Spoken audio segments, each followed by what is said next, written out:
Bien le bonjour tout le monde. Aujourd'hui, nouvelle vidéo où je vais parler d'une action, une nouvelle action américaine, cotée au Nasdaq, que j'ai ajoutée à mon portefeuille. Une fintech qui s'appelle PayPal. Et je pense que vous avez tous au moins entendu parler de PayPal. C'est une entreprise dans le domaine du service des paiements. Donc je l'ai acheté et c'est une nouvelle entreprise que j'ai ajoutée à mon portefeuille après avoir lu ses résultats trimestriels. Donc j'ai été comment dire, convaincu que c'était une bonne opportunité. Et aujourd'hui, on va en parler et on va voir pourquoi je l'ai ajouté. Donc là, j'ai fait un prompt avec ChatGPT pour sortir tous les points clés dont on va avoir besoin aujourd'hui. Donc j'ai affiné tout ça. Et là déjà, ça c'est le graphique. Donc regardez sur un mois. Alors, déjà depuis le début de l'année, ça perd beaucoup d'argent. Ça perd 90, enfin c'était à 90 euros, ça perd 21%. Donc elle a été massacrée. Pendant le tarif de Trump, c'était à 57 euros, c'était absolument cadeau. Mais regardez bien que même sur un an, on fait rien. Sur 5 ans, c'est encore pire. On a 70% de perte depuis 5 ans. Au maximum, ça fait un grand V. Donc ça commence à peu près, enfin non, 33 là quand même. Donc on est en, alors, ouais, voilà. Donc depuis 2017 à peu près, on est dans les prix actuels. Ça a augmenté jusqu'à 300, plus ou moins. Et puis plouf, je vous expliquerai tout ce qui se passe petit à petit. Déjà, cette chute, c'est la récession de 2022. Enfin, une récession, c'est une augmentation brutale des taux d'intérêt en 2022. Pourquoi ça a chuté? Taux d'intérêt qui augmente. Et là, la valorisation de PayPal était énorme après le Covid. Parce que vous savez bien, les gens étaient cloîtrés chez eux, il n'y avait plus rien dehors, tout était digitalisé et tout était passé au paiement en ligne, tout était en mode on achète en ligne, livraison, télétravail, tout ça. Donc PayPal, on pensait que c'était le futur et elle avait fait une grosse croissance et on pensait que c'était la croissance normale de cette entreprise pour les années à venir. Bien évidemment, la valorisation s'est envolée et puis quand on a compris que c'était pas le cas en fait, plouf. Ne vous inquiétez pas, c'est une très belle entreprise. Moi je suis rentré, j'ai un PRU vers les 69,5 à peu près. Ouais, là je suis perdu un petit peu, mais bon, moi j'ai renforcé ici vers les 66, 67 et puis ma première position c'était vers les 70. Donc elle pèse à peu près 3% de mon portefeuille pour l'instant. Et voilà, donc on va commencer à parler des points. Donc j'ai réuni tout ça en 6 grands points. Premier point, on va parler du business model. Donc comment PayPal gagne de l'argent? Comme vous le savez bien, c'est une appli. Vous envoyez votre argent depuis votre banque à PayPal. De PayPal, vous pouvez acheter. Ça vous donne la sécurité. On bloque le paiement au client si vous ne recevez pas vos trucs ou si le truc que vous avez acheté ou commandé n'est pas bon. Donc, soit vous achetez des choses, soit vous vous envoyez de l'argent entre tiers. Donc voilà, on commence. C'est une plateforme de paiement. Ça marche avec des transactions, des fees sur transaction, des frais sur transaction. La majeure partie de leurs revenus, 80%, 90% à peu près, vient de là. En fait, il y a un certain volume de transactions sur leur réseau, qui englobe Venmo, PayPal normal, Zettle, Braintree et tout ça. On appelle le volume global de paiement TPV, Total Payment Volume. Voilà. Et du coup, le TPV, il est en croissance sur PayPal, mais non seulement sur PayPal, mais sur plein d'autres acteurs comme Apple Pay, Google Pay, tout ça. C'est un marché hyper croissant parce que la digitalisation des achats et du commerce est exponentielle. Donc le TPV, on va voir plus tard, mais il est à peu près à 1 trillion 600 milliards. Donc 1 trillion 600 milliards qui transitent sur les réseaux de PayPal. Eux, ils prennent une petite commission par dollar. Ils prennent, enfin, pas par dollar, mais pour chaque transaction, ils prennent 1,5-2%. C'est la transaction qu'ils prennent.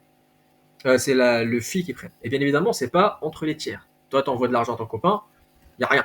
La transaction, elle est pour le vendeur. C'est le service qu'on rend au vendeur pour pouvoir proposer le terminal PayPal sur sa boutique Shopify ou je sais pas quel site. Comme c'est lui, il a plus de canaux pour ramener des clients, bah, contre ce service, paie 2%, et 8% à peu près, ça dépend de qu'est-ce qu'il utilise, Venmo, Zettle, PayPal, etc. Donc, c'est une plateforme de paiement avec des frais sur transaction. C'est des services à valeur ajoutée comme des commissions sur service par rapport aux devises. Parce que quand vous êtes européen et vous voulez acheter un truc avec PayPal aux États-Unis en dollars, bah, vous ne le ressentez pas. mais ils prennent une commission sur la conversion chez vous. Et quand ils veulent reconvertir votre euro qu'ils vous ont pris en dollars pour payer le client, bah, ils reprennent un petit pourcentage, une petite commission aussi. Donc tout ce qui est intégration au commerce, tout ce qui est abonnement pour les marchands, les ventes de données aussi. Ils peuvent faire de la publicité parfois, les produits Buy with PayPal. Donc voilà, ils ont ce secteur-là aussi, service à valeur ajoutée, qui commence à être conséquent. Ils ont Venmo. Venmo, ils l'ont acquis il y a 2-3 ans. Euh, il permet le paiement en direct. Par contre, vu que c'est pour les commerçants et que c'est des grosses sommes, il est payant. Nous, les particuliers, on peut se faire des virements instantanés sur nos comptes bancaires, Crédit Agricole, je sais pas quoi, mais ça dépasse pas 5 000 € par mois. Ici, on parle de millions, de centaines de milliers de dollars par jour.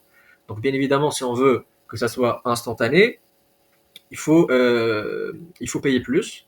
Et du coup, Venmo, c'est surtout ça, avec monétisation des cartes, paiement commerçant, pourcentage sur transaction aussi, etc.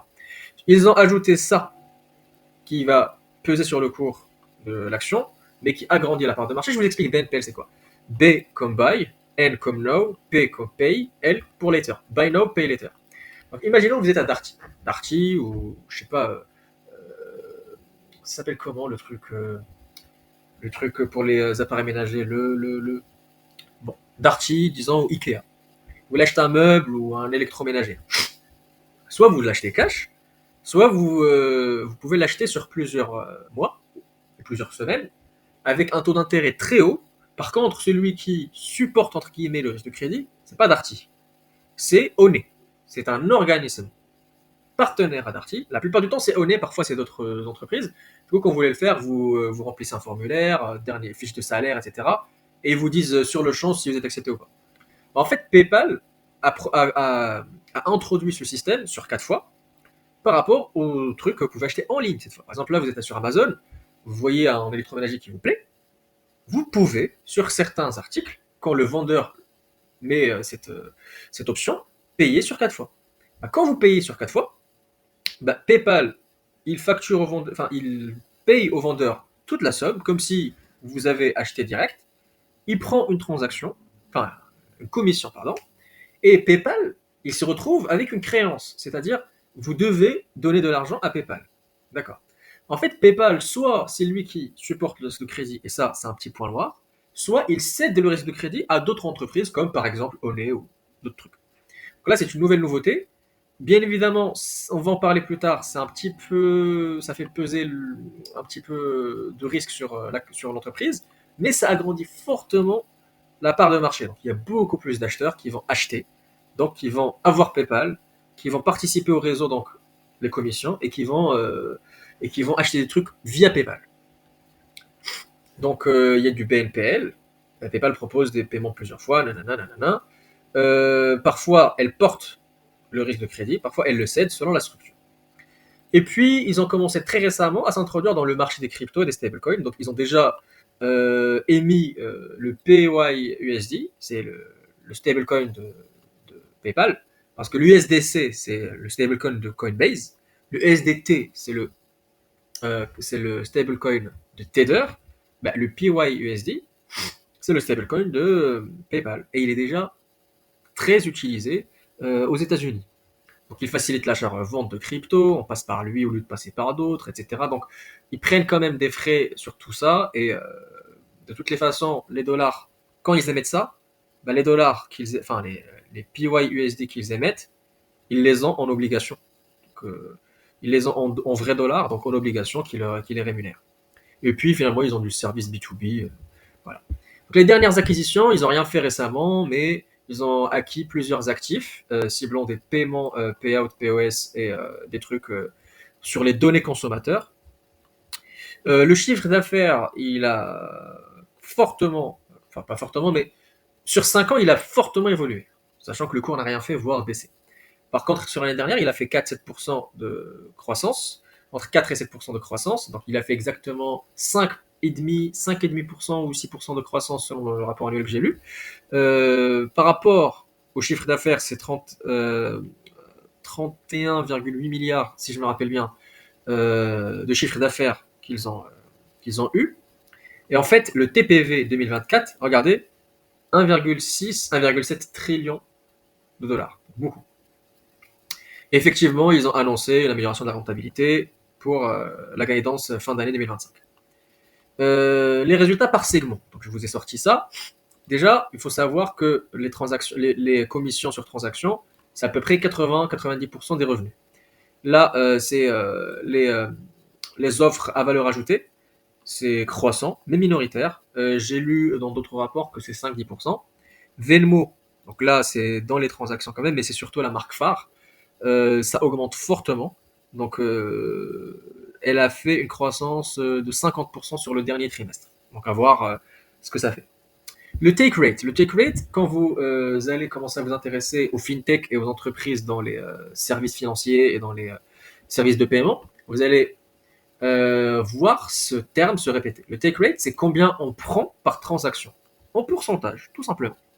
Donc le take rate, c'est comment on le calcule, c'est combien on gagne d'argent sur combien d'argent circule sur le réseau. Donc comment on l'a calculé ici? On va prendre 1,6 trillion, 1,68. On va le mettre au dénominateur. On va mettre au nominateur, par exemple, 32 milliards. 32 milliards sur 1680, ça va nous donner à peu près 1,68. Là, on peut faire ça ici. On va mettre 32 divisé par 1,68. Voilà, comme ça. Voilà, ça va nous donner 1,9%. Si on met en pourcentage, on enlève ça, on multiplie par 100, hop. Voilà, donc 1,9 à peu près en pourcentage. Ici, ils ont trouvé quoi? Le take rate récent était 1,68, donc il baisse relative légère par rapport aux années précédentes. Donc, ce qu'ils prennent par transaction baisse. Vous pouvez vous dire, ah, c'est pas bien, ils vont gagner moins d'argent, mais c'est tant mieux, parce que PayPal a des concurrents. Apple Pay, Google Pay, tout ça. Et plus le take rate est élevé, certes, l'entreprise gagne plus d'argent, mais les vendeurs, ils sont moins contents. Parce que toi, en tant que vendeur, si on te prend 1,68 en moyenne de tes transactions, t'es pas content. Tu vas aller chez celui qui te prend que 1%. Donc, le but, c'est d'agrandir la base de transactions sur nos réseaux, l'agrandir massivement, et faire baisser le take rate, de façon à ce qu'on gagne quand même sur le tout. Donc, légère baisse relative par rapport aux années précédentes, croissance de gros comptes, plus de payouts, adoption de moyens moins rentables, mais la tendance montre une compression, mais hausse des marges opérationnelles via l'optimisation. Structure des frais pour les marchands, donc ça c'est comment ils gagnent de l'argent en fait, à part le take rate. Les tarifs variables selon le pays, le volume et le type. Si tu fais transiter via PayPal des centaines de milliers d'euros par jour, ton take rate va être très bas. Si tu es un vendeur de légumes et que tu vends 1000 euros par jour, ton take rate il va être plus élevé parce que de toute façon, tu es un client lambda pour nous. Donc on va gratter le plus possible. Si tu n'es pas content, va voir ailleurs, notre énergie, notre réseau, on va le consacrer aux gros comptes. Parce que les gros comptes, ils ont un pouvoir de négociation. Le gros compte, si tu l'emmerdes avec tes 2%, il va chez un autre. Et puis, etc. Voilà. Donc, c'est pour ça que ça dépend des volumes, ça dépend du pays, ça dépend du type. Produits physiques, matériel, etc. Et effectivement, les cartes débit crédit, tout ce qui est par rapport au cross-border premium et tout. Donc, si vous voulez les grilles tarifaires, vous pouvez aller voir le site, mais on s'en tape un petit peu. Où vont les soldes clients? Donc, les soldes clients, c'est-à-dire quoi? C'est-à-dire, par exemple, moi, je suis un vendeur, je vends, et puis l'argent, elle rentre dans mon compte PayPal. Je vais pas le retirer tout de suite, j'attends 3 mois, 4 mois, 5 mois. Et en plus, l'argent, elle est bloquée un petit peu sur PayPal, le temps que les clients disent que pour nous, il n'y a pas de souci, le truc, il est bien arrivé, satisfait, tout ça. L'argent sur le compte PayPal, qu'est-ce qu'il fait? Comme dans une banque ordinaire, PayPal, ils vont investir l'argent, mais pas dans des obligations d'État longues, disons tout ça, mais plutôt dans des obligations très court terme ou des fonds monétaires, disons 1-3 mois, inférieur à une année, et se faire rémunérer dessus. Donc on a du 3-4% aux États-Unis. Donc c'est pas mal. Où vont les soldes clients? Donc au bilan, vous allez les lire comme ça, Fund Receivable and Consumer Accounts. Donc les fonds clients sont généralement tenus séparés et placés dans des dépôts bancaires, titres du trésor à court terme, équivalent de trésorerie. Donc c'est le régulateur qui oblige, comme en France, on oblige les assurances et les banques à investir dans des obligations d'État. Aux États-Unis, c'est la même chose. Donc, restrictions réglementaires, nanana, tout ça, c'est un petit risque de liquidité. Si on veut retirer tout de suite et qu'il y a une grosse dinguerie aux États-Unis et que les États-Unis font faillite sur les paiements et que les obligations ne valent rien, risque de liquidité, comme dans les banques, ça s'écroule. Par contre, c'est pas très gros dans PayPal, c'est 40 milliards maximum qui font 40 milliards de réserves en cash ou équivalent. Donc c'est pas comme dans les banques où tu as 2 trillions de cash ou équivalent. Donc c'est pas la même chose. Donc résumé, les soldes clients sont mis dans des trésoreries bills, T-bills et équivalents. La nouveauté. La nouveauté, récemment, le jour de l'annonce des résultats, on a annoncé un partenariat avec OpenAI, donc ChatGPT surtout, et on a ajouté aussi des news sur l'adoption des stablecoins, surtout ceux de PayPal. Donc qu'est-ce que ça va créer tout ça? Le partenariat PayPal-OpenAI, donc surtout ChatGPT, bah, il va intégrer le portefeuille PayPal Venmo dans ChatGPT.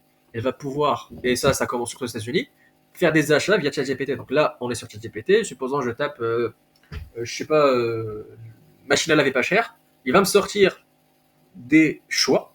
Et là, c'est OpenAI qui va essayer de monétiser son ChatGPT ailleurs. Il va commencer pas recruter, mais mettre peut-être une vitrine pour les vendeurs, peut-être faire des partenariats avec Amazon ou je sais pas quoi.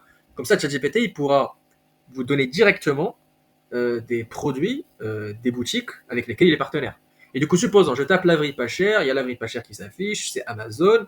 Je peux acheter directement depuis l'interface ChatGPT sans que je me fasse rediriger vers Amazon, directement la laverie. Sauf que vu que je parle à une intelligence artificielle et que c'est l'intelligence artificielle qui va me l'acheter, l'intelligence artificielle, elle passe par des réseaux. Il n'y a pas de système normal de elle prend mon argent, mon compte bancaire, code du compte. C'est bizarre. Et en plus, je ne donnerai pas mon IBAN à l'intelligence artificielle. Donc, les systèmes réseau PayPal Venmo peuvent donner cette possibilité. Donc, j'ai mon argent sur PayPal. PayPal est intégré à ChatGPT. Je clique sur acheter la laverie. Je paye avec PayPal. PayPal est intégré à ChatGPT et j'ai mon compte sur PayPal. Donc, ça se fait bim direct. Et puis voilà, hein, donc ça va augmenter la TPV. Donc le total payment volume va exploser, surtout si ça commence à devenir une norme. Et du coup, bah, qui dit augmentation de la TPV, avec un taux fixe de take rate, on peut même le diminuer un tout petit peu, c'est pas grave, bah, les revenus ils explosent. Donc qu'est-ce que ça change? Bah, la distribution, les gens auront un accès direct à, à- aux produits vendus depuis ChatGPT, une énorme audience. Donc on fait augmenter le TPV plus rapidement. L'expérience commerce, les achats conversationnels, bah, potentielle augmentation du taux de conversion, oui. Parce qu'avec une intelligence artificielle, on a tendance à être plus convaincu que quand on est tout seul. Moi, j'ai plusieurs fois discuté avec Grok ou ChatGPT par rapport à un article. Il me dit ouais, moi je pense que plutôt c'est lui qui te convient. Et puis parfois ça arrive que je lui demande de me proposer certains, et puis il me propose des liens vite fait sur l'article, tout ça. Mais s'il pouvait vraiment me proposer acheter sur l'appli, ça serait encore mieux. Ben voilà, c'est arrivé aux États-Unis déjà. Et puis comment on va monétiser tout ça? Bah, plus de TPV, plus de potentiel track rate supplémentaires. Et en plus, on pourra même vendre des services additionnels, des checkout, et, des ads, des trucs. Quant aux stablecoins, le PYUSD, bah, PayPal va ajouter les transferts instantanés entre utilisateurs. Il va pouvoir réduire les coûts de paiement parce que la blockchain c'est plus fluide et plus léger en coût d'infrastructure que le réseau interbancaire. Et puis voilà, donc comme je vous ai dit, réduire la friction suisse sur certains paiements et puis même augmenter quelque part la TPV.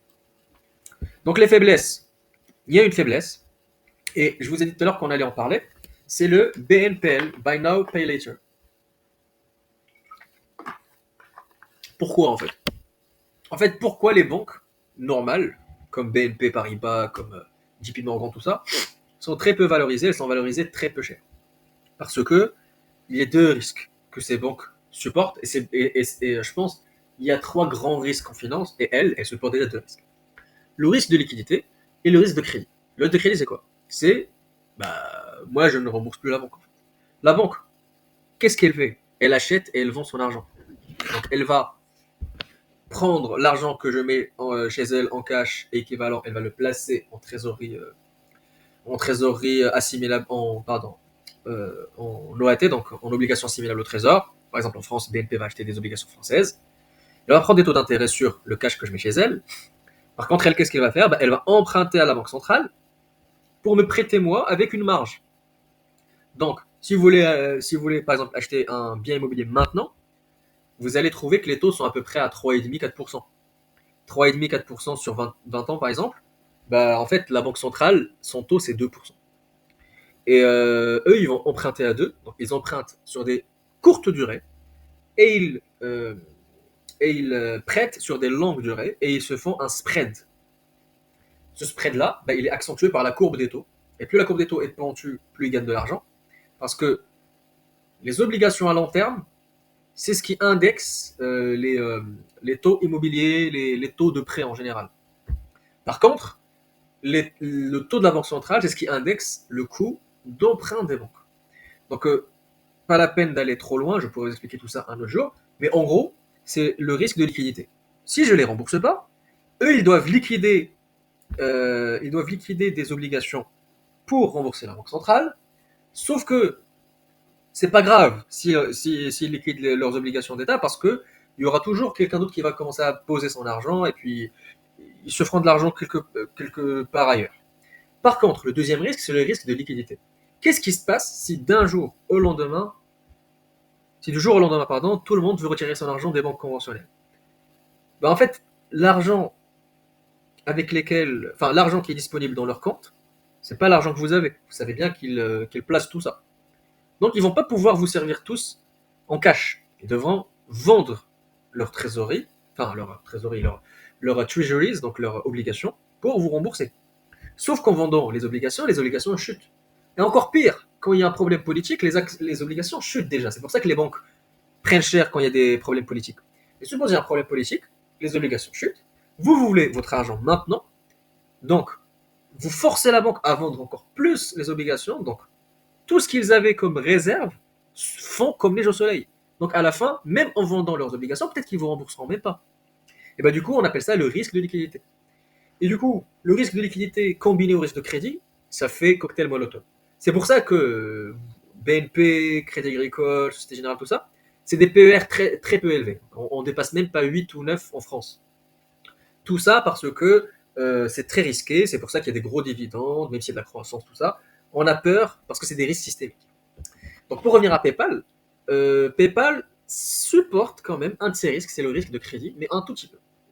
Parce que une petite partie des ventes de PayPal, comme on a dit, se fait par Buy Now Pay Later. Donc il y a une petite partie des gens qui achètent et qui transforment leur achat en créance chez PayPal. PayPal règle directement le client, mais eux, ils vont demander à l'acheteur, rends-nous notre argent en fait. Et soit ils cèdent ce risque, donc ils disent, écoute, Oné par exemple, Oné, donne-moi l'argent que j'ai donné au client, et c'est toi qui le suis. Sauf que, bien évidemment, une cession de créance, lui, il va me l'acheter moins cher. Par exemple, j'ai acheté cette bouteille, par exemple, à 10 euros. Je l'ai acheté avec Buy Now, Pay Later. Et supposons, dans ce cas-là, c'est PayPal qui cède le risque à Oné. Donc moi, je vais donner 10 euros à PayPal. Enfin, je vais payer 10 euros le site, je vais prendre ma bouteille. Le site, déjà, j'ai payé par PayPal, donc PayPal va donner au site, par exemple, 9,98. Ils vont garder quelques cents, c'est le pourcentage, c'est le take rate. Euh, Ça, c'est le cas normal. Supposons que j'ai acheté avec Buy Now Pay Later. Je vais rien donner à PayPal. PayPal vont donner quand même 9,98 au vendeur. Sauf que PayPal, ils vont sortir de l'argent de leur trésorerie pour payer le vendeur. Eux, ils doivent être payés. Là, ils vont dire à Oné, par exemple, écoute, est-ce que tu peux supporter les lettres de crédit? Oné va leur dire, ok, aucun souci. Sauf que moi, je vais le poursuivre pour 9,80. Pardon, je vais le poursuivre pour 10. Mais en fait, moi je le poursuis pour 10, mais je te donne pas 10 en fait. Je te donne 9,5. Donc PayPal, il prend, il prend 9,5, il donne 9,98, il perd 0,30 euros, mais avec le calcul qu'il a fait, peut-être qu'il va gagner plus en take rate. Donc là, l'exemple est mal choisi, les chiffres sont mal choisis, mais PayPal fait son calcul pour gagner à la fin, même avec le Buy Now Pay Later. Par contre, dans le cas où PayPal supporte le risque de crédit, en fait, si je paye pas, ils ont perdu 10 balles. En fait. Et même quand ils cèdent le crédit, bah, la marge baisse en fait. La marge qu'ils vont gagner si c'était du pur et du dur, bah, elle est beaucoup plus haute que quand ils cèdent le crédit parce qu'ils vont payer on un petit peu pour prendre le risque. C'est un petit peu technique, mais si vous êtes intéressé, mettez pause, relisez ou sinon revenez et écoutez ce que je dis. Donc, ce côté un petit peu risque de crédit fait baisser la valorisation. C'est pour ça qu'avant, on s'échangeait à 60, à 25 fois les bénéfices. Maintenant, on est à 11-12 fois les bénéfices. On commence à ressembler à une bancaire en valorisation, mais c'est pas normal. En fait, c'est juste une petite partie. On n'est pas payé en prêtant de l'argent. On prête un petit peu d'argent à des commerçants. Enfin, on prête pas de l'argent en prêt de consommation, mais pour de la trésorerie. On prête de la trésorerie pour certains, mais c'est un tout petit peu, enfin, c'est pas très conséquent.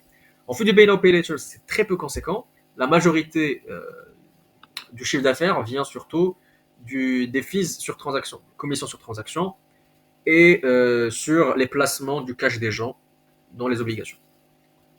Donc, autre faiblesse, pression du take rate. Donc, plus il y a de compétiteurs, plus on est obligé de s'accorder par rapport au take rate, le faire baisser pour pas qu'on soit trop haut et que les gens aillent chez les concurrents.